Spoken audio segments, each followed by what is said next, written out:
Hello friends, સ્વાગત છે તમારું મારી ચેનલમાં. આજે આપણે બનાવીશું વેજ ગ્રીલ સેન્ડવિચ, એ પણ ચટણી સાથે. જો તમને મારી રેસીપીઓ પસંદ આવતી હોય તો મારી ચેનલને લાઇક, શેર, સબસ્ક્રાઈબ કરવાનું ના ભૂલતા. તો ચાલો જોઈ લઈએ રેસીપી.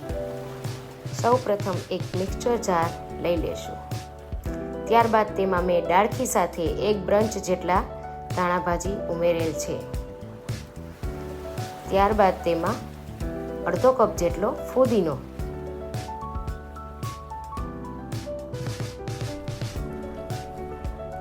હવે તેમાં એક મોટા આદુના 2-3 પીસ કરીને લીધા છે. ત્યારબાદ 4-5 મરચાં, 2 તીખી મરચી નાખેલા છે. હવે તેમાં સ્વાદ મુજબ મીઠું ઉમેરીશું. ત્યારબાદ તેમાં 2 ચમચી જેટલી ચણાની સૂકી દાળ ઉમેરેલ છે. અડધા લીંબુનો રસ ઉમેરેલ છે. 5 થી 7 બરફના ટુકડા ઉમેરેલ છે, જેથી ચટણી કાળી નહીં પડે. હવે આ બધી વસ્તુને સારી રીતે ગ્રાઇન્ડ કરી લઈશું.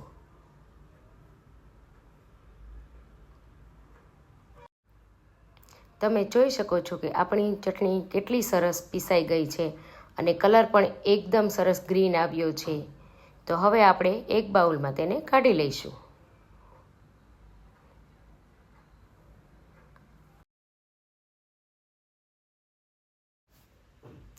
સેન્ડવિચ બનાવવા માટે મેં અહીંયા કાકડીને, ટમેટાં, બટેકા જેને મેં સ્લાઇસ કરી બાફી લીધા છે 1 મિનિટ માટે, અને ડુંગળી, આટલી વસ્તુની જરૂર પડશે.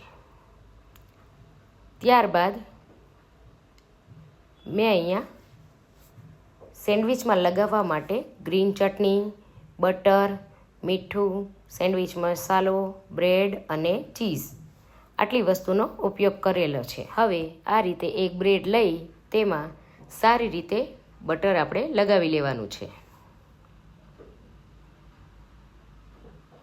આ જ રીતે આપણે 3 બ્રેડ પર બટર લગાવી લઈશું.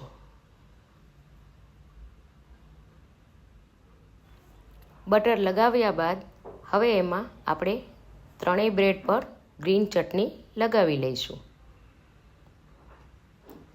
સારી રીતે બધી બાજુ ફેલાવી લેવાની છે, જેથી ચટણીનો ટેસ્ટ ખૂબ જ સરસ આવશે.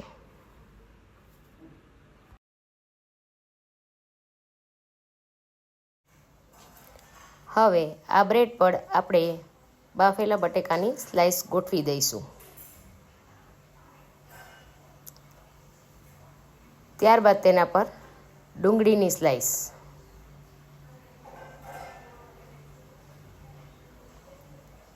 હવે તેના પર સેન્ડવિચ મસાલો નાખી એક બ્રેડને ઊંધી રાખી દઈશું.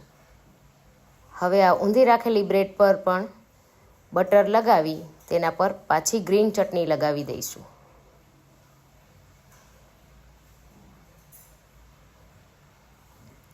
ગ્રીન ચટણી લાગી જાય એટલે તેના પર ટમેટાની સ્લાઇસ રાખી દઈશું. આ રીતે ટમેટાની સ્લાઇસ રાખ્યા પછી તેના પર કાકડીની સ્લાઇસ પણ રાખી દઈશું. હવે તેના પર સેન્ડવિચ મસાલો નાખી દઈશું અને તેના પર ચીઝ તમને જેટલું પસંદ હોય તેટલું ખમણી લેવું. ચીઝ નખાઈ જાય એટલે તેના પર એક વધેલી બ્રેડ છે તે ઊંધી આપણે રાખી દઈશું. હવે આ બ્રેડ પર પણ આપણે બટર લગાવી લઈશું અને ગ્રીલરને આપણે ગરમ કરવા માટે મૂકી દીધેલું છે.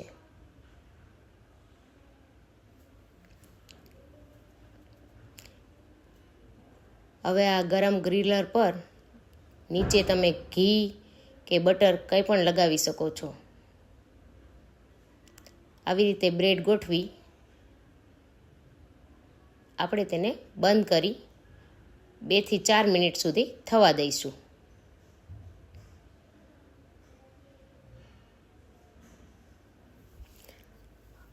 હવે એક સાઈડ થોડી ચડી જાય એટલે આપણે તેને પલટાવી લઈશું.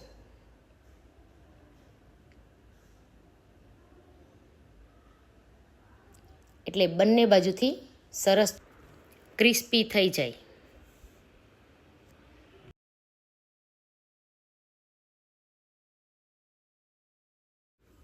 હવે આપણી સેન્ડવિચ તૈયાર છે, તો આપણે તેને વચ્ચેથી કાપી લઈશું.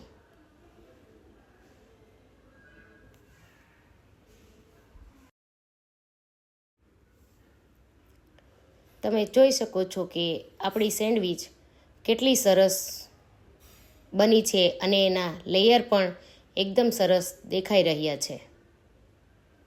હવે એક સર્વિંગ પ્લેટમાં લઈ લઈશું અને તેના પર પાછું ચીઝ ખમણી લઈશું. તેને આપણે ગ્રીન ચટણી અને સોસ સાથે સર્વ કરીશું.